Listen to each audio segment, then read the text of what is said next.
इस लेक्चर में मैं कपलिंग रिएक्शन के बारे में बात करूंगा, जिसे हिंदी में युग्मन अभिक्रिया कहते हैं। Coupling reaction.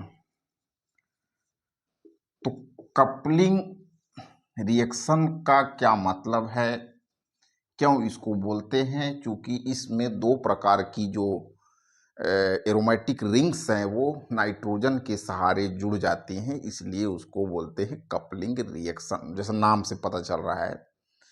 पर वास्तव में इस रिएक्शन में क्या होता है कि जब बेंजीन डाइएजोनियम क्लोराइड को बेंजीन डाइएजोनियम क्लोराइड C6H5N2Cl, मैं स्ट्रक्चर के रूप में अगर इसको लिखूंगा तो इस तरीके से C6H5N2Cl, बेंजीन डाइएजोनियम क्लोराइड को फिनॉल, एनिलीन या उसके किसी डेरिवेटिव्स के साथ रिएक्शन कराते हैं तो एक रंगीन पदार्थ बनता है जिसको डाइज बोलते हैं, जिसको एजो डाइज बोलते हैं। इस रिएक्शन को ही कहते हैं कपलिंग रिएक्शन। इस रिएक्शन की खास बात यह है कि जो एजो समूह होता है वह OH या NH2 के सापेक्ष हमेशा ही पैरा पोजीशन में जुड़ता है। जब पैरा पोजीशन में कोई ग्रुप पहले से प्रेजेंट होगा उस स्थिति में वो आर्थो पर जुड़ जाता है, लेकिन कभी भी मेटा पोजीशन पे एजो समूह नहीं जुड़ता है हाइड्रोक्सिल या NH2 के सापेक्ष। तो अगर हम लोग डाइएजोनियम क्लोराइड की फिनॉल के साथ रिएक्शन करें तो यह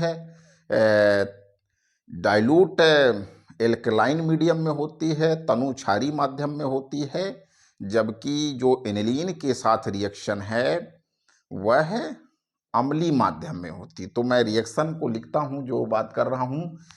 कपलिंग रिएक्शन क्या है? बेंजीन डाइएजोनियम क्लोराइड को फिनॉल के साथ रिएक्शन।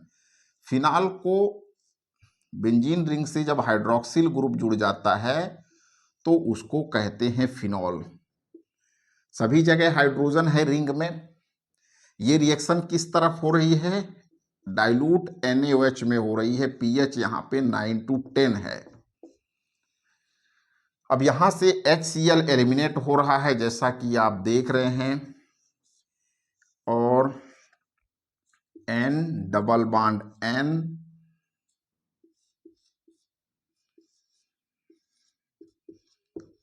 OH, ये एजो डाइएजो इस हाइड्रोक्सिल ग्रुप के सापेक्ष कहां पर है? पैरा।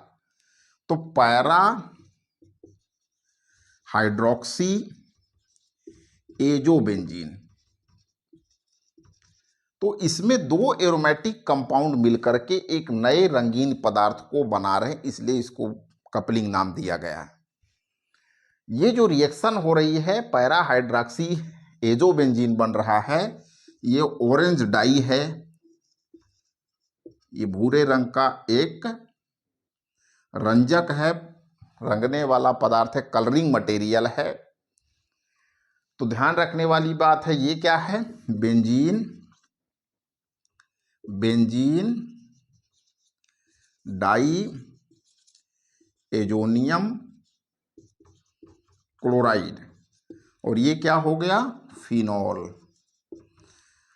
जब बेंजीन डाइएजोनियम क्लोराइड को फिनॉल, एनिलीन या उसका कोई और डेरिवेटिव्स के साथ रिएक्शन कराते हैं तो एजो बेंजीन बनते हैं।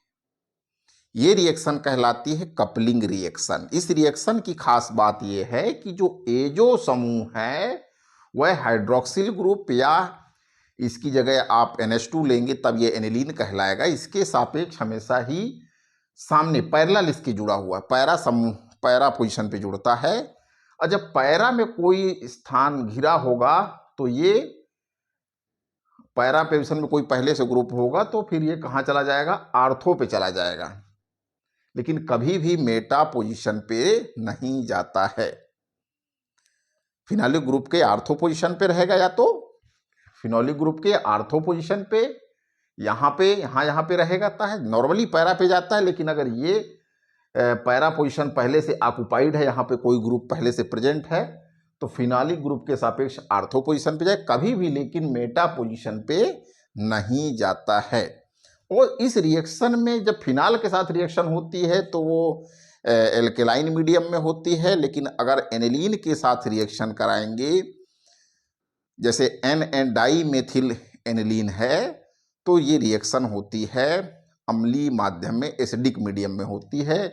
मैं बेंजीन डाई एजोनियम क्लोराइड की एन डाई मेथिल एनिलीन के साथ रिएक्शन देखता हूं।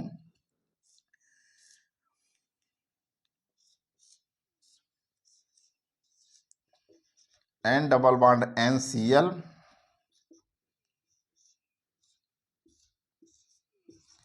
एनिलीन में NH2 रहता है, यहाँ पर एनिलीन का व्युत्पन्न लिया गया है, हाइड्रोजन का रिप्लेसमेंट यहाँ पे आप देख रहे हैं, NH2 के जगह पर 2 मिथाइल ग्रुप आ गए, तो इसको क्या कहेंगे, NN डेस डाई मिथाइल या methyl aniline.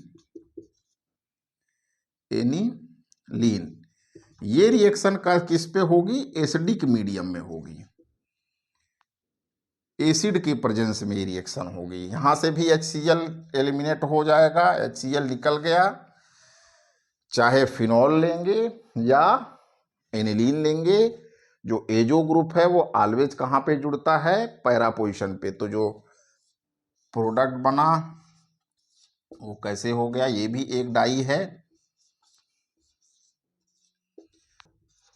Die azo amino benzene. This is coupling reaction.